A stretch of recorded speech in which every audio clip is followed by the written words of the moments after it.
오늘은 믿음의 차이를 인정합시다 라는 제목으로 하나님의 말씀 증거하도록 하겠습니다. 어제 노벨상을 수여하는 나라인 노르웨이에서 최악의 연쇄 테러가 발생했습니다. 종합청사 건물에 폭탄이 터져서 7명의 사람이 죽고 또 15명의 사람이 부상을 당했습니다. 또 집권노동당 행사장에서 경찰 복장을 한 사람이 사람들에게 무차별로 총격을 가해서 자그마치 84명의 사람이 죽었습니다. 그래서 모두 91명의 무고한 목숨이 생명을 잃었습니다. 현장에서 테러 공무로 지목되고 붙잡힌 안데르스 베린 브레이빅은 보수적인 기독교인이라고 합니다. 극우 민족주의 성향의 반이슬람주의자였기도 하다고 합니다. 그는 노르웨이 정부가 이슬람을 비롯한 다문화 수용에 대해서 반대하는 입장의 글들을 많이 썼는데요. 결국 보수적이며 극우적인 성향이 다른 종교에 대해서 인정하지 못할 뿐만 아니라 또한 그러한 다른 종교들을 수용하고 인정하는 정부에 대해서 반감을 품고 무고한 사람들에게 폭탄을 던져 죽게 하고 또한 총격을 가해서 살상하였습니다. 무엇보다도 안타까운 것은요, 그가 기독교인이라는 사실입니다. 여러분은 어떻습니까? 여러분, 예수 믿는 사람들이요, 배타적이라는 말들을 많이 듣습니다. 다른 종교는 구원이 없다, 또 자기들만 구원이 있다, 다른 종교를 인정하지 않는다, 이런 말을 듣는데요. 사실 이것은 어쩔 수 없는 일입니다. 왜냐하면 예수 그리스도 외에 구원을 얻을 만한 다른 이름이 없기 때문에 그렇습니다. 그러므로 우리는 다른 종교를 인정하지 않는 것이 아니라 다른 종교의 구원이 없다라는 것을 주장하는 것입니다. 그러나 기독교의 구원이 오직 기독교에만 있다라는 이 주장 외에 구원 외에 다른 부분에 있어서도 기독교인들은 굉장히 배타적이라는 비판을 받고 있다는 것입니다. 여러분은 다른 사람들을 잘 용납하는 편입니까? 아니면 자기 주장이 강해서 다른 사람의 의견이나 생각을 배척하는 편이십니까? 교회 안에서도 노르웨이 연쇄 테러 못지않은 사람들이 있습니다. 교회에서도 펑펑 문제를 터뜨려 사람들을 다치게 하고요. 또 교회를 위태롭게 하는 사람들이 있죠. 어떤 사람들입니까? 결국 다른 사람을 용납하지 못하는 사람입니다. 이해받기 원하고 용서받기 원하고 섬김받기 원하고 사랑받기 원하지만 자신은 다른 사람을 이해하지 못하고 용서하지 않고 섬기지 않고 그리고 사랑하지 않는 사람, 이런 사람 사탄의 밥이라고 합니다. 예사의 헛소문을 잘 내며 불평과 시기와 다툼과 명예욕만 있어서 자리 하나 만들어주지 않으면 입을 삐죽거리는 사람, 이러한 사람들은 사탄이 종으로 부리기에 딱 좋은 사람들이라고 합니다. 따지기 잘하고 판단하기 좋아하고 논쟁하기를 즐기고 의심하고 부정하면서 자신이 똑똑하고 잘났다고 생각하는 사람은 사탄이 다른 사람을 죽이는 무기로 사용한다고 합니다. 예배 시간에 맨날 듣고 설교 시간에 졸고 게으르고 교회 공사도 하지 않고 잘 도망가면서 그러면서도 교회에는 이게 없네, 이게 있네, 어쩌네 저쩌네 하고 불평하는 사람, 사탄이 교회를 허무는 폭탄으로 사용한다고 합니다.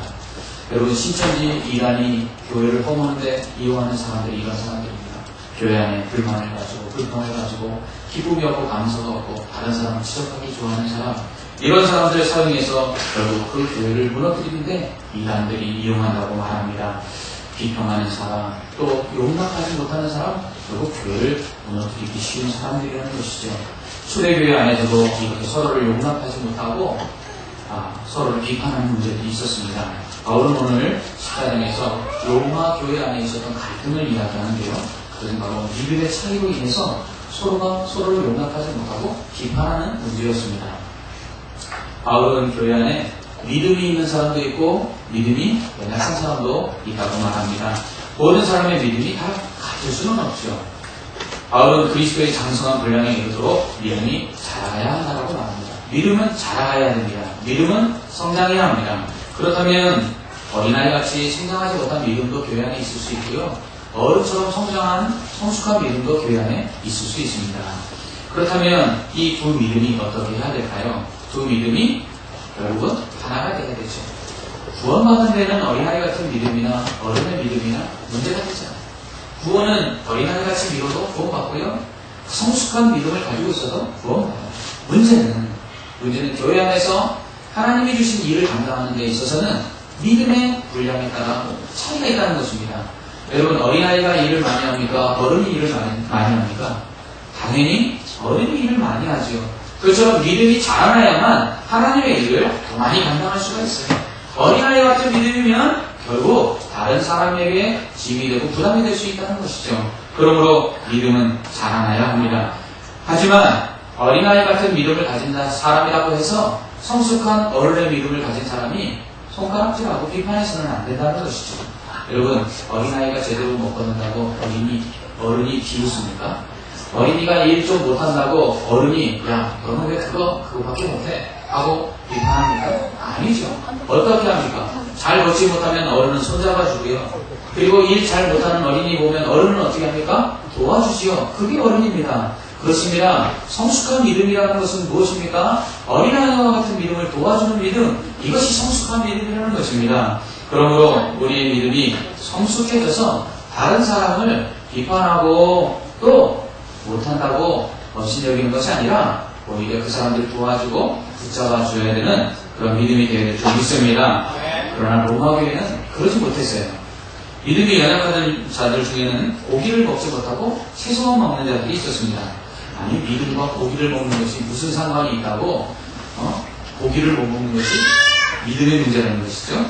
예, 이런 상관관계가 있어요. 무슨 말이냐 하면 이 고기는 우상 숭배하고 난 뒤에 시장에서 파는 고기였기 때문에 그렇습니다.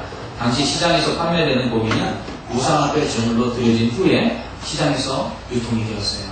그러니까 성도들 중에는 우상의 제물로 바쳐졌던 이 고기가 어떻게 하나님 앞에서 예수님을 믿는 사람들이 이 우상의 제물로 바쳐졌던 고기를 먹을 수 있는가? 그러면서 먹지 않는 사람들이 있었습니다.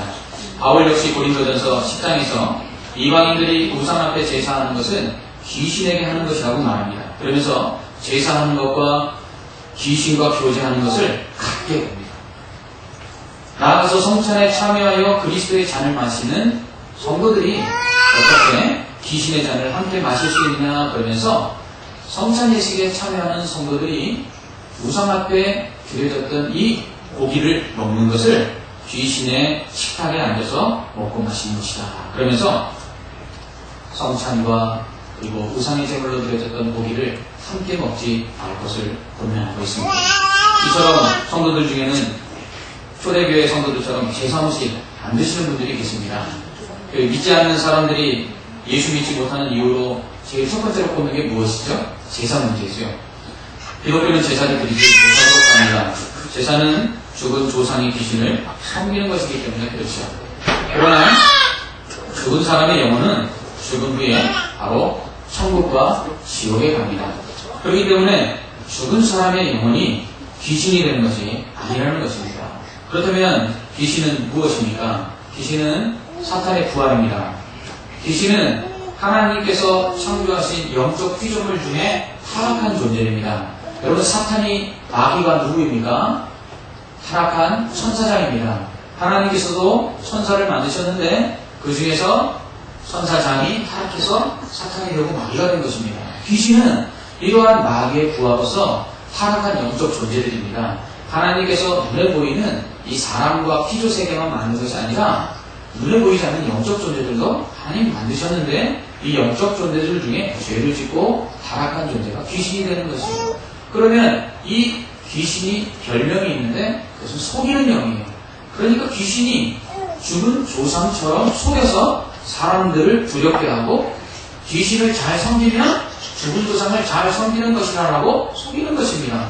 그래서 사람들이 조상을 잘 섬기는 줄 알고 섬기는데 결국은 무엇입니까? 귀신을 섬기는 것입니다.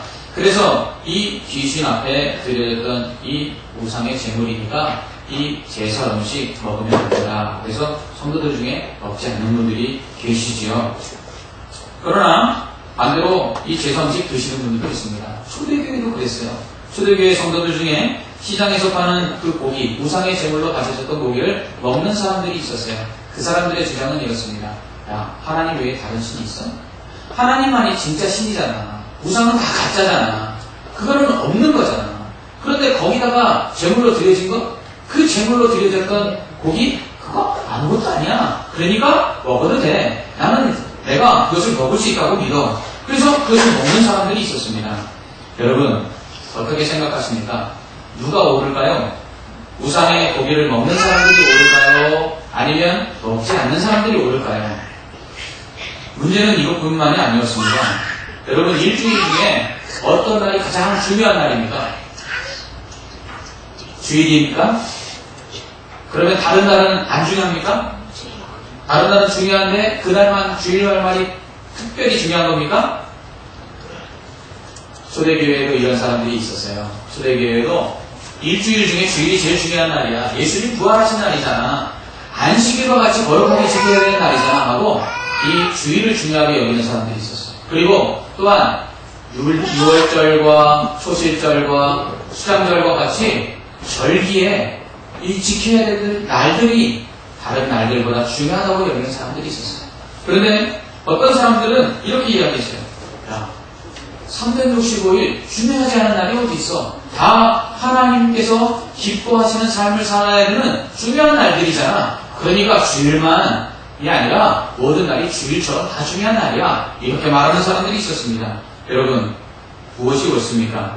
우상의 고기를 먹는 것과 먹지 않는 것, 모든 날을 다 중요하게 여기는 것과 어떤 날만을 특별히 중요하게 여기는 것, 여러분 어떤 것이 옳을까요?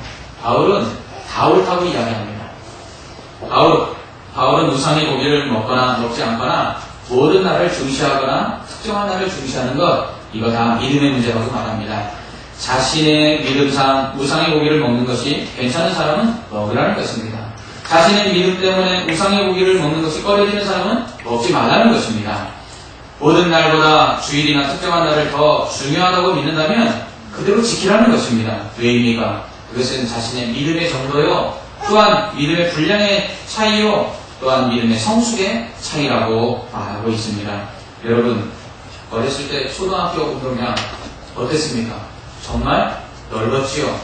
그런데 지금 초등학교 운동장 가보십시오. 넓습니까? 좁습니까? 좁아요. 왜 이렇게 어렸을 땐 커 보였을까요? 그러면 학교 운동장이 좁아진 겁니까? 아니면 내가 큰 겁니까? 그렇죠. 그와 같습니다. 우리가 신앙생활 처음 할 때, 믿음이 연약할 때에는 이것은 옳고 이것은 그런 것 같다고 생각했는데 나중에 신앙이 더 잘하고 보니까 내가 옳다고 여겼던 것이 아닌 것도 있고 내가 아니다라고 생각했던 것이 또 옳은 것도 있습니다. 이처럼 신앙생활을 하면서 성경 말씀이 분명하게 아니다라고 말씀하시는 것과 성경 말씀이 그것은 옳다라고 말씀하는 것 외에는 다 믿음에 따라서 옳게 여기고 다르게 여길 뿐이라는 것입니다. 교회 안에 이런 일들이 얼마나 많습니까? 교회 안에 여러분 주일날 음식 사먹는 거 옳습니까? 틀립니까? 주일날 교회 올 때 정장을 입고 오는 것이 옳습니까? 아니면 자유롭게 입고 오는 것이 옳습니까? 여러분 무엇이 옳지요? 다 옳아요. 다 옳아요. 하지만 될 수 있는 대로 교회 올 때는 노출이 심한 옷은 입지 않고 오는 것이 좋습니다. 직장인들을 대상으로 불쾌감을 주는 옷장에 대한 설문조사를 했는데요. 직장인들이 대답한 거예요. 불쾌감을 주는 옷 중에 무엇이 1위를 차지했냐면 50% 이상의 사람들이 이런 옷을 입고 오는 사람이 불쾌감을 준다 그랬어요. 노출이 심한 옷이에요. 그건 교회 다니고 안 다니고를 떠나서 노출이 심한 옷은 보는 사람이 불쾌하대요. 왜 그런가 그랬더니 눈 둘 데가 없대요. 그래서 교회에 올 때는 여러분 될 수 있는 대로 가리면 가릴수록 더 은혜가 됩니다. 이건 제 생각이에요. 목사는 그래서 얼굴과 손을 빼고는 다 가리고 서 있지 않습니까? 제 믿음은 교회에 올 때는 가리고 오는 것이 좋다라는 것이죠. 그러나 편하게 입고 오는 것, 그것이 잘못된 것입니까? 그것이 틀린 것입니까? 아니라는 것이죠. 다 믿음의 차이라는 것입니다. 이처럼 바울은 이러한 믿음의 차이를 인정하라고 말합니다. 나와 틀린 생각을 가지고 있거나 행동을 하는 사람들, 믿음의 차이라는 것입니다. 그것들을 어떻게 하라고요? 비판하지 말고 받아들이라는 것입니다. 용납하라는 것입니다. 사랑하라는 것입니다. 주님께서는 우리를 어떻게 용납하셨습니까? 우리가 죄인이었음에도 불구하고 우리를 용납하지 않으셨습니까? 이것처럼 교회 안에서 믿음의 분량에 따라 믿음의 차이를 가지고 달리 행동하고 달리 생각하는 사람을 어떻게 용납하고 인정해 주라는 것입니다.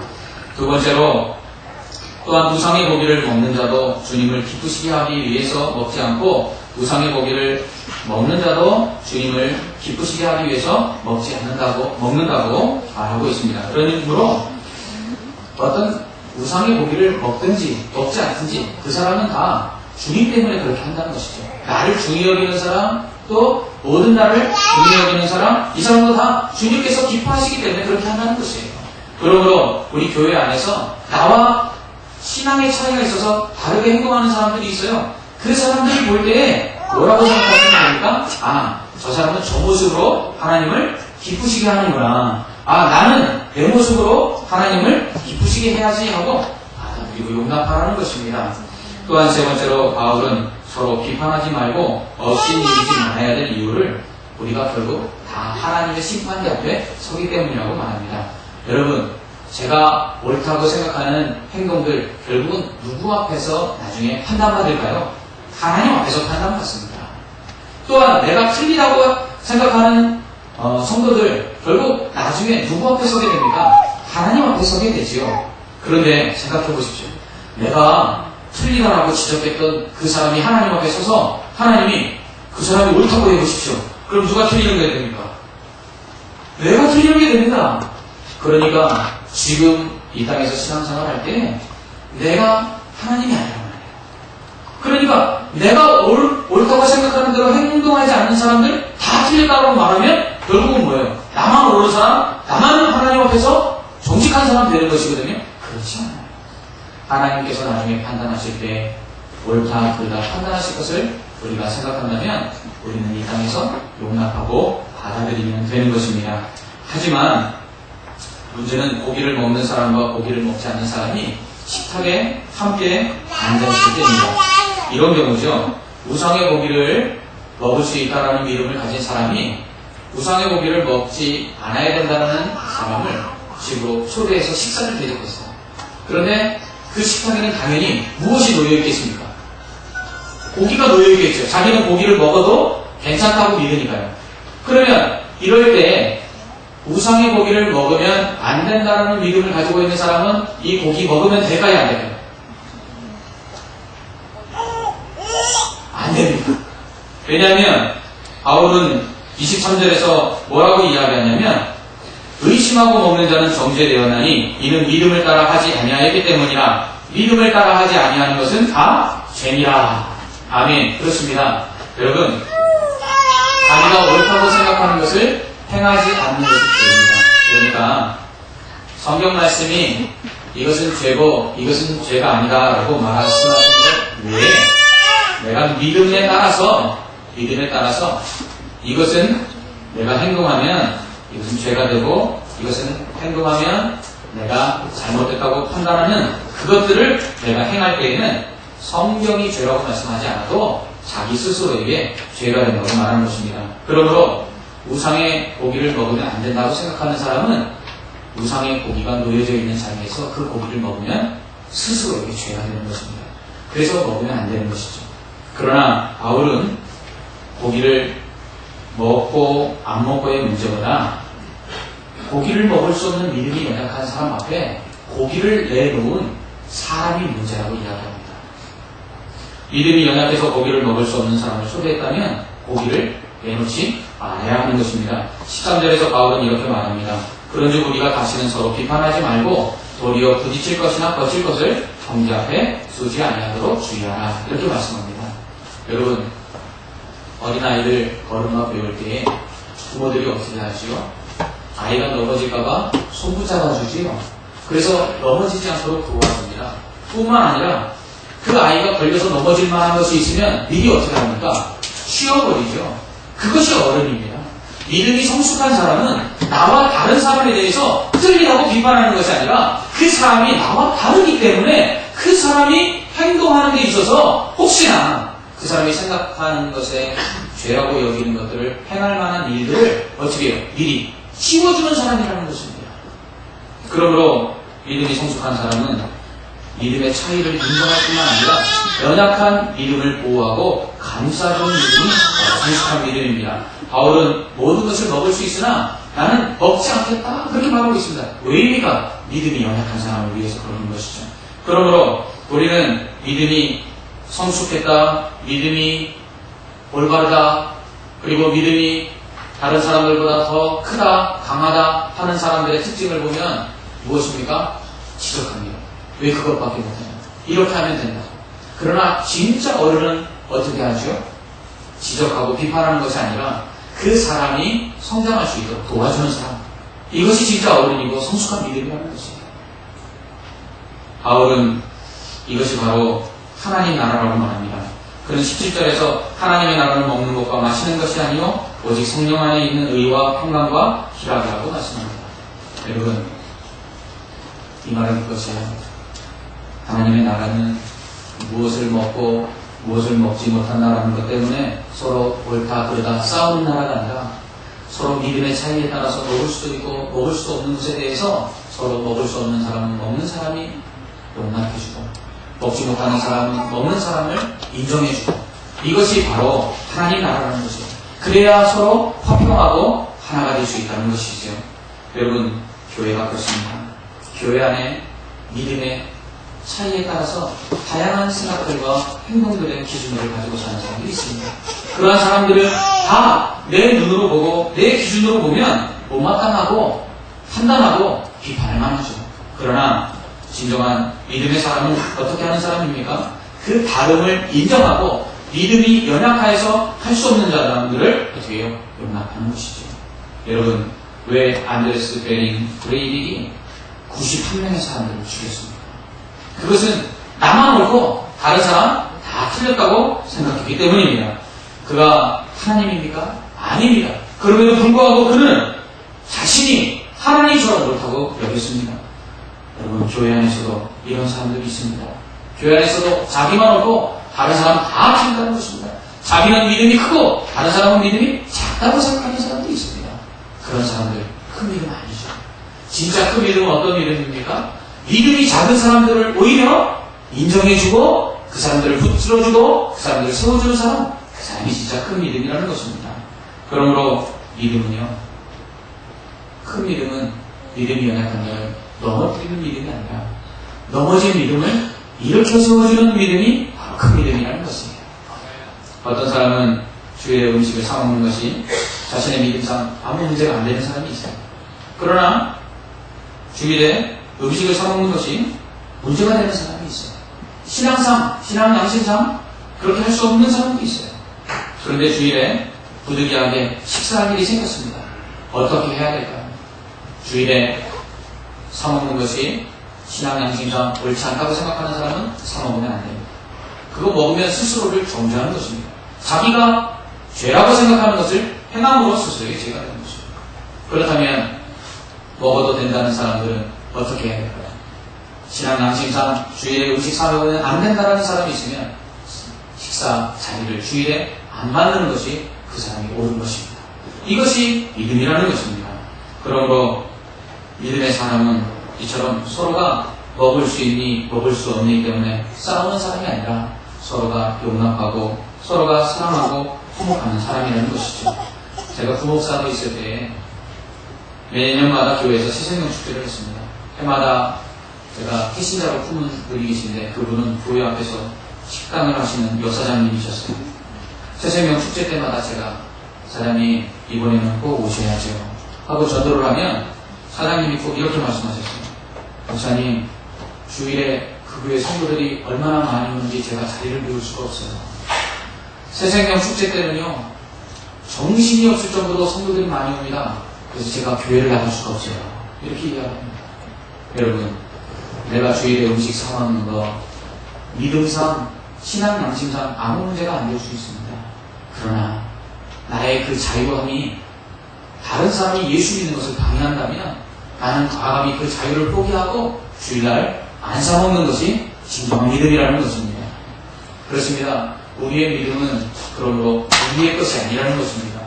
우리의 믿음은 우리가 옳다고 여기는 것들을 자유롭게 행하는 것이 참된 믿음이 아니라 다른 사람이 옳지 않다고 행하는 것들을 나는 옳다고 생각하면서도 과감하게 그들을 위해서 하지 않는 것, 그것이 바로 참된 믿음이고 성숙한 믿음이라는 것입니다. 사랑하는 성도 여러분, 그러므로 교회 안에 나와 다른 생각을 가지고 있는 사람들 용납하십시오. 그리고 그들이 오히려 믿음 안에서 넘어지지 않도록 붙잡아주고 세워주십시오. 그것이 성숙한 믿음입니다. 또한 우리가 그러한 사람들을 서로 품고 서로 사랑할 때에 그것이 바로 하나님 나라가 되는 것입니다. 하나님 나라가 어디에 있습니까? 여기에 있습니다. 우리 교회 안에서 서로가 나와 다름에 대하여 비판하고 손가락질하고 업신여기는 것이 아니라 용납하고 품고 사랑할 때 이 교회가 하나님의 나라가 되는 줄 믿습니다. 아멘. 기도하겠습니다. 사랑의 하나님 아버지, 교회 안에 다양한 믿음의 사람들이 있습니다. 다 눈이겠으며, 다 입이겠으며, 다 손이겠으며, 다 발이겠습니까? 각자 다양한 믿음의 정도와 또한 신앙의 열매들이 있습니다. 그러한 다양성들을 우리가 인정하고 서로가 하나가 될 때에 하나님이 원하시는 아름다운 일들을 행할 수 있는 줄 믿습니다. 우리에게 성숙한 믿음을 주셔서 우리와 다른 믿음의 사람들을 인정하고 용납함으로 사람 가운데 우리 교회가 충복되게 하여 주시옵소서. 예수님 이름으로 기도하옵나이다. 아멘.